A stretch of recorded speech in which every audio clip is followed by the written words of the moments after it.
Ja, ik droomde dat ik een prinses was vandaag. Ja. Maar ja, eigenlijk, ik ben al van koninklijke hoogheid natuurlijk. Wordt het zo gênant? Wat wordt het gênant? Ja, luister, nu wel me even de doorgroeien en dan kom ik weer met de camera.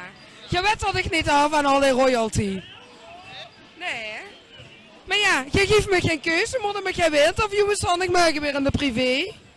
Maar ik heb Willempie toch even dit gewonnen. Wat zegt ze? Ik heb Willempie dit gegeven. Nee, maar de papa weet niet dat ik jij ben. Die denkt ook dat ik in Groningen ben. Ja, ja. Schandig. Schandig. Ik moet genieten van al die Maastrichtse muziek. Dat hebben de zusters me geleerd. En dat hoeft mijn pap niet te weten. Dat moet soms dingen doen wat er nou was niet weten. Ja, maar de moest ook als toekomstige koningin en weet wat in het land gebeurt.